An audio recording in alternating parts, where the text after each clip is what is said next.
गिरगिट से भी ज्यादा अगर कोई रंग बदलता है तो वह है राघव सिंह राजपूत, क्योंकि हम सभी को पता है कि राघव सिंह राजपूत अंजलि को और आरती को बुलाकर अपना काम निकलवाना चाहते थे, लेकिन अपना काम हो जाने के बाद अपना रंग इतनी जल्दी बदलेंगे यह हमने नहीं सोचा था। राघव सिंह राजपूत जैसे ही आरती से साइन ले लेते हैं वैसे ही वह आरती और अंजलि को राजपूत परिवार से भगा देते हैं। मानो राजपूत परिवार में अंजलि और आरती को तो केवल काम निकलवाने के लिए बुलाया था, लेकिन अंजलि को इतने गुस्से में नहीं भगाना था, क्योंकि राघव सिंह राजपूत का ऐसा गुस्सा देखकर आरती और अंजलि चुप तो नहीं बैठने वाले। वह भी नए नए प्लान बनाएंगे ताकि वह राघव सिंह राजपूत को बर्बाद कर सके, और आरती का ऐसा प्लान जो कि राघव सिंह राजपूत को इतना बर्बाद करेगा कि राघव सिंह राजपूत शक्ल दिखाने लायक नहीं बचेंगे। फिर आरती अंजलि को हौसला देती है और नवरात्रि के बाद कुछ ऐसा होता है जिसे जानकर आपके पैरों तले जमीन खिसक जाएगी। तो आखिर आरती ने ऐसा क्या करा, आइए जानते हैं आज के एपिसोड में। कहानी की शुरुआत होती है राजपूत परिवार से, जहाँ पर पूरा राजपूत परिवार अंजलि को ताने मार रहा होता है, अंजलि को चिल्ला रहा होता है, क्योंकि अंजलि 21 सालों से राजपूत परिवार के साथ एक बड़ा खेल खेल रही थी। और वह नाटक ये है कि अंजलि अभी भी होश में है, अंजलि अभी भी चल फिर सकती है, लेकिन अंजलि नाटक ऐसा कर रही है कि वह व्हील चेयर पर है। अंजलि जिंदा लाश की तरह है। और जब इस नाटक को पूरा राजपूत परिवार पकड़ लेता है और जैसे ही वहाँ पर आरती आती है, आरती को भी पहली बार पता चलता है कि अंजलि चल फिर सकती है, क्योंकि 21 सालों से आरती को भी नहीं पता था कि उसकी मम्मी चल फिर सकती है, बातें कर सकती है। और जब यह सारी बातें आरती को पता चलती है तो आरती के भी पैरों तले जमीन खिसक जाती है। आरती के भी दिमाग में वही सारी बातें घूम रही होती है कि आखिर मेरी मम्मी चली तो चली कैसे, आखिर मेरी मम्मी ने अमन चिल्लाया तो चिल्लाया कैसे। आरती पूरे परिवार को समझाती है और कहती है कि मुझे भी नहीं पता कि मेरी मम्मी होश में कैसे आई। लगता है मेरी मम्मी को राजपूत परिवार देखने के बाद, राजपूत हाउस देखने के बाद, मेरे पापा की तस्वीर देखने के बाद सारी ही याददाश्त वापिस आ गई हो सकता है कि मेरे पापा की तस्वीर देखने के बाद मेरी मम्मी को याद आ गया हो कि किस तरीके से मेरी मम्मी की शादी हुई थी, किस तरीके से राघव सिंह राजपूत को केस हराया था।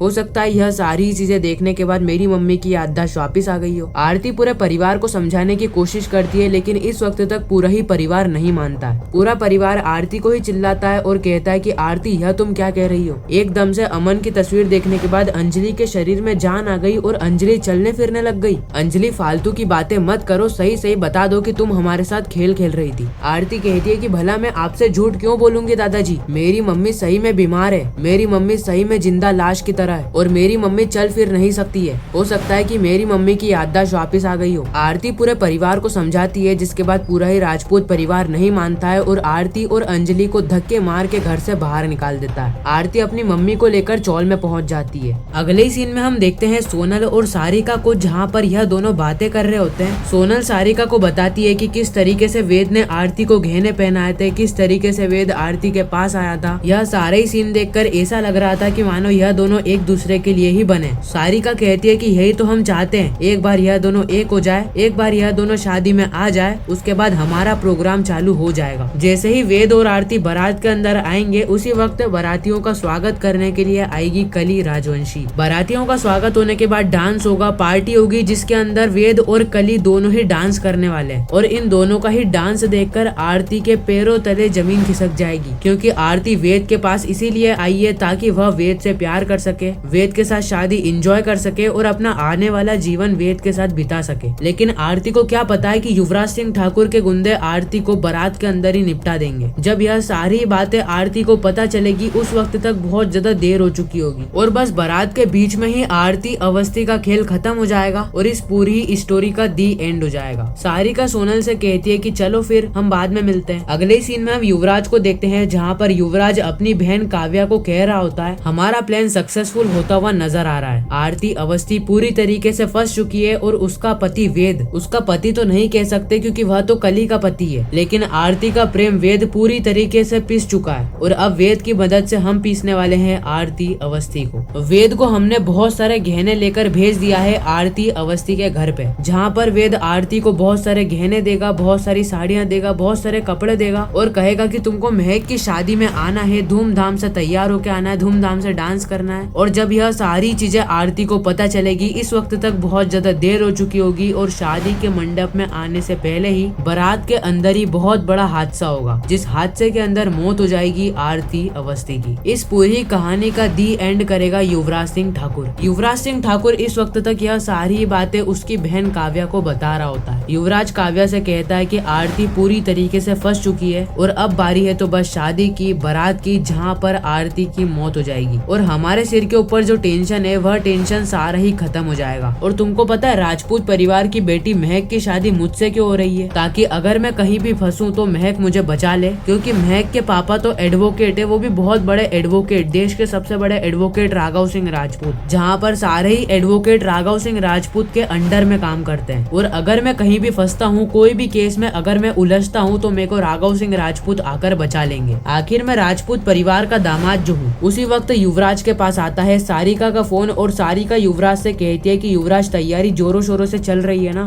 क्योंकि हमारा प्लान अभी बहुत बड़ा है। युवराज कहता है कि तैयारी चल क्या रही है, तैयारी तो हो चुकी है, अब मुझे बस बारी है तो बारात की, जहाँ पर बारात के अंदर आरती अवस्थी का खेल खत्म हो जाएगा। हमारे सर से इतना बड़ा टेंशन हट जाएगा, जिसके बाद हमारे तीनों ही परिवार, राजवंशी परिवार, ठाकुर परिवार और राजवंशी परिवार खुली हवा में सांस ले पाएंगे। मैं भी देखता हूँ कि किस तरीके से यह तीनों ही परिवार इस केस को अंजाम देते हैं। इस और हम वेद और कली को देखते हैं, जहाँ पर वेद कली से कह रहा होता है कि आरती ने तो उसका काम कर दिया, अब तुम्हारा काम बाकी है। जैसा कि तुमने कहा था कि आरती जैसे ही सारे केस को रिजाइन दे देगी, जैसे ही सारे केस के पेपर पे आरती साइन कर देगी, वैसे ही तुम मुझे छोड़ दोगी। लेकिन तुम तुम्हारी शर्त से पीछे हट रहे हो। तुमने कहा था ना कि आरती साइन कर देगी, वैसे ही तुम मुझे छोड़ दोगी, लेकिन आरती ने अभी तक साइन कर दी है, लेकिन अभी तक तुमने मुझे नहीं छोड़ा है। कली वेद को कहती है कि वेद जी आप एक बात बताइए, जो बात आरती में है वह बात मुझ में क्यों नहीं है? ऐसी क्या कमी है मुझ में जो कि आरती में है और मुझ में नहीं? वेद जी मेरे सवाल का जवाब दीजिए। अगर आप मेरे सवाल का जवाब दे देते हो तो मैं आपको हमेशा हमेशा के लिए छोड़कर चले जाऊंगी। ऐसी क्या चीज है जो कि मुझ में नहीं है और आरती में है? क्या मैं सुंदर नहीं हूँ या फिर आरती मुझसे ज्यादा सुंदर है? वेद कहता है कि आरती के अंदर मुझे अपनी माँ की झलक दिखाई देती है, तुम्हारे अंदर मुझे अपनी माँ की झलक दिखाई नहीं देती है। तुम मुझे काली माता का रूप लगती हो और आरती मुझे दुर्गा माता का। बस यही फर्क है तुम में और आरती में, जिसकी वजह से मैं आरती से ज्यादा प्यार करता हूँ और तुमसे कम प्यार करता हूँ। तुमसे प्यार क्या, मैं तो तुम्हारी शक्ल तक नहीं देखना चाहता हूँ। और तुमको मुझसे क्या लेना देना? तुम्हारी शर्त पूरी हो चुकी है ना, तुम मुझे छोड़कर चले जाओ। अगर तुम मुझे छोड़कर नहीं जाते हो तो मैं तुमको छोड़कर कहीं दूर चला जाऊंगा, लेकिन मुझे तुमसे पीछा छुड़वाना है। कली इस वक्त तक नहीं मान रही होती है और वेद भी इस वक्त तक अपनी जिद पर अड़ा हुआ रहता है। और इसी के साथ यह एपिसोड यहीं पर ही खत्म हो जाता है। बाकी आने वाली कहानी बहुत ही ज्यादा इंटरेस्टिंग होने वाली है, जहाँ पर नवरात्रि के बाद हम देखेंगे कि आरती और अंजलि कोर्ट के अंदर वापसी करेंगे और एक बार फिर राघव सिंह राजपूत को हराते हुए नजर आएंगे। बाकी मैं मिलता हूँ किसी नेक्स्ट इंटरेस्टिंग वीडियो में किसी नए टॉपिक के साथ। जब तक के लिए गुड बाय।